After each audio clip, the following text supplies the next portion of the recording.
This game will be developed step by step. If you want to follow along and create the same game, please watch the tutorial from the first video.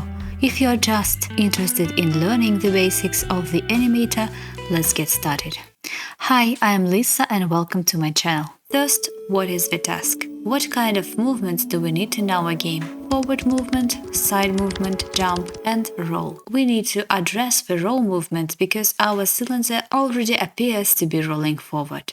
So let's consider an alternative. For example, this movement will allow our cylinder to avoid narrow obstacles. Now we need to decide what type of animation each movement will use.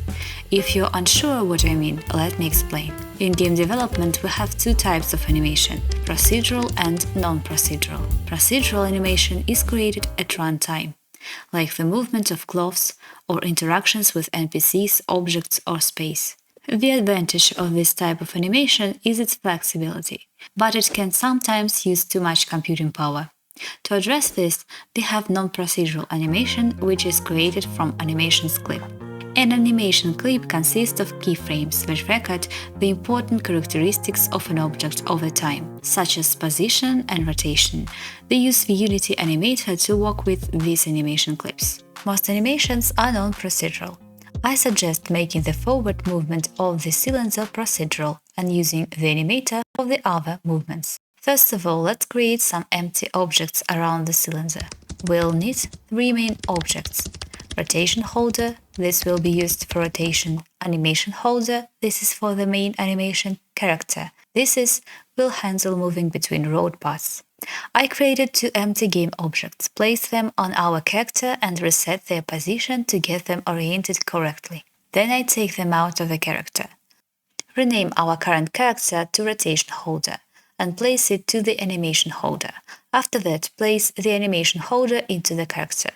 Why do we need these objects? Well, it helps us separate different layers of animation, ensuring all the distinct movements act independently. If this is unclear yet, don't worry, you'll understand as we go through the process. Now let's start animating. Open the animation window in Unity. Select the window tab at the top. Choose animation. Choose animation again. I like to place the animation window in the bottom left corner of my screen. Now let's dive into creating our first animation. Let's start with the most challenging one, moving through the road paths. Go to the Project tab and create a folder called Animations. Select the root object's character. Click Create in the animation window. Unity will prompt you to create your first animation clip. Name it Character Center State. By default, it will save in the folder that's currently open in the Project tab. So make sure you open the Animations folder before creating the clip. You'll notice a new component called Animator has appeared on the character. How do we record keyframes? It's pretty simple. Just click the red circle button in the animation window. This will record all changes on the scene as frames. Select the root object's character and move it along the x-axis. Stop recording by clicking the red circle button again. You will see keyframes and object properties appear in the animation window. And now we will edit keyframes manually. Select the position X coordinate and set the value to 0. Select all keyframes and copy them. Scale the timeline with mouse scroll to see the 40-second mark. Place the cursor on the 40-second mark and paste the keyframes. And then start your animation. When you play the animation clip, you won't see changes on the screen. This is exactly what we want, because we just have created the default state.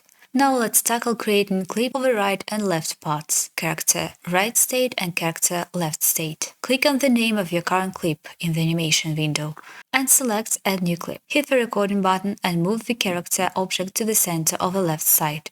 Do the same for the right side clip, but in the opposite direction. Heads up, make sure you are using the right game object when recording the animation. If something goes wrong, check your clip and ensure the game objects in properties are correct. Once you've got those keyframes, stop recording. Copy the frames and paste them at the 40-second mark. Do this for character right state too. Now onto the animator. To open the Animator window, go to the Window tab, select Animation, and then choose Animator. I like to keep the animator close to the scene, but you can place it anywhere. Alright, here's the big deal. The animator is a powerful tool and can take a while to master, but we will cover the basics. On the right side, you'll see a state machine with exit, entry, and end state. You'll also spot the states you've just created.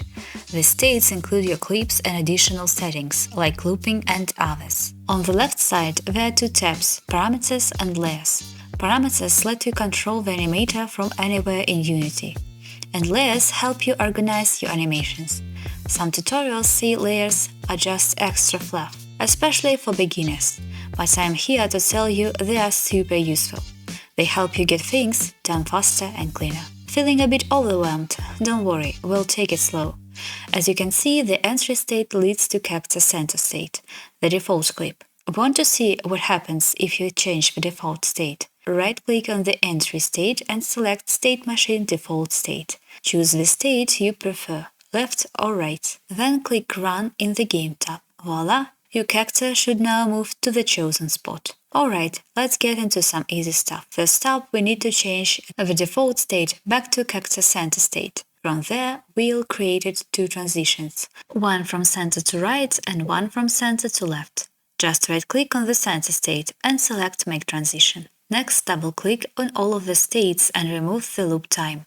After that, click once and remove right defaults. You can guess that loop time makes your clip play from start after it has finished, and right defaults fills unfilled properties of animation clips if once that it used on scene by default. Sometimes it can provide issues, especially right defaults, so remember about it. Now head over to the Parameters tab and add two trigger parameters, to left and to right. Click on the plus sign, select Trigger and name your parameters. Next, click on the Transitions. In the Conditions section, click the plus sign. For the transition from center to left, select to left, and for transition from center to right, select to right. Got it, right? Now let's add another two transitions, one from left to center and one from right to center. Add triggers to this as well. For right to center, use the trigger to left, and for left to center, use the trigger to right. Click on a transition and go to the inspector. Take a look at the graphic. Do you see the blue section on the timeline? Stretch it over the entire clip duration. We'll do this to control the transition time. For convenience, you can use settings to change these parameters. All our clips have a length of 40 milliseconds, which is 0.6 seconds in the period of 1 second. So, click Fixed Duration, set the transition duration value, and exit time set also to 0. Do the same for all the transitions. Now run our game. Once the game is running, try clicking on the triggers. Then you will see how our character smoothly moves. But make sure you're in the Runtime Animator, not the Assets one. Otherwise, it won't work. To open the Runtime Animator, just click on the character objects after the game starts. And now I will try to explain to you what happened. As you remember, we do not create any smooth transitions, we just recorded character states. But Animator can blend animation clips without our help. And of course, it was useful now. But this is so good, then we have animations that we can't change. For example, humanoid mesh from Mixama. It will be strange if between sitting and standing wasn't mill apart. But cheers to the animator, we have it. As you can see, the animation doesn't respond immediately after you trigger parameters. It takes a noticeable amount of time. How to fix it? Very simple. Just go to the animator, select the transition, and replace the has-exit time parameter in the inspector. Do it for all transitions, and run the game again. You see, this issue has gone. Alright, let's dive into some layers magic. Let's make your animation a bit more complicated. First, we need to create 2 more clips. Just a quick note. Remember how I mentioned in the previous video that you can use any simple mesh you want. So your animations might look different. I respect your creativity. Feel free to change the names and details as you see fit. Add a new animation and name it Character Side Jump. Select the animation holder in the character object and start recording. Here's what we'll do. The animation will consist of 2 parts. First, the cylinder goes up. I created this movement on Mark 20, and then it stands on the ground again, this movement on Mark 40. And I added rotation on the X and Y axis to add more variety. To correctly loop the clip, just copy and paste the first keyframes on the last keyframes mark. And if you click on the Curves button, you can see the animation curves. If you click on a curve change point, you will be able to edit smoothness. Right-click on these points and you can select the type of point, for example, broken, to get more uneven animation. Let's set up a default clip for the animation holder and shows off a trick. First, add a new animation and name it Character Still. Move the cursor to the 40-second mark. Start recording and move the animation holder object to any position coordinates and rotation coordinates. Here's the trick. You'll notice you create not just one set of keyframes, but two. At the 40-second mark, the keyframes store the properties values that you just set, but at the 0 mark, it stores the default values. So all you need to do is copy the keyframes from 0 mark and paste them right at the 40-second mark. Next step, let's head back to the Animator and click on the Layers tab. Here we'll create a new layer by clicking on the plus button. Name it Animations on Spot. Click on the gear icon near the layer name and set the weight to 1. After that, go to the previous layer and copy 3 newly added animations. Then head over to the Animations on Spot layer and paste them right into the state machine. Then create transitions from still to character side jump and back, and again from still to character side jump. We do this because we have two separate conditions for the character to move, when he moves left and when he moves right. So we create the same transition with different conditions. This is similar to an OR operation. For example, make a jump if you want to reach the right path or if you need to reach the left part. Set these transitions, but not like you did previously. Because our animation starts and ends in the same position, also the same position is in the default state, we don't need Unity to help us with blending. So I just put the transition duration to 0. But for transition from still to 0, also move the transition frame to the end of animation, or set exit time to 1. Now set the right conditions. From first, still to side jump, set to left. From second, still to side jump, set to right. From side jump to still, set nothing. Don't forget to uncheck the has exit time parameter, but only for still to side jump transition. And remove the loop time and right defaults on all of the states. Now run our game and see how it looks. The animations should flow much better now. Next we'll create a jumping animation called Character Jump. We'll apply it to the animation holder objects. Jumping is simply moving up and then down. We'll do the first half of the movement at the 20 mark and the second half at the 40 mark. Easy, right? However, if you play it, you might notice it doesn't look natural. To fix this, we can use curves to smooth out the motion. And you can also add some scaling in the direction of movement. But I'm not sure that this technique works well specifically for the cylinder. And good advice for you if you are planning to use Unity to create animations by yourself. First step is to read or watch about 12 basic principles of animation. Now go to the base layer and copy the newly added state, then paste it into the Animations on Spot layer. You can also create an empty state on the Animations on Spot layer and select the required animation from the list. Choose your preferred method, but don't forget to delete the excess animation clips from the base layer. And transitions from still to jump and back. Set both transition durations to 0. To control this animation, add a new trigger parameter called jump. Add it to the conditions of jumping and remove the has exit time state. For the transition from jump to still, just set exit time to 1. Next, let's create another clip called Character Age Standing. Make the central part of the animation a bit longer than the others, and this animation should take 1 second instead of 40 milliseconds. Add this animation to Animations on Spot and set it up the same way as the jump animation.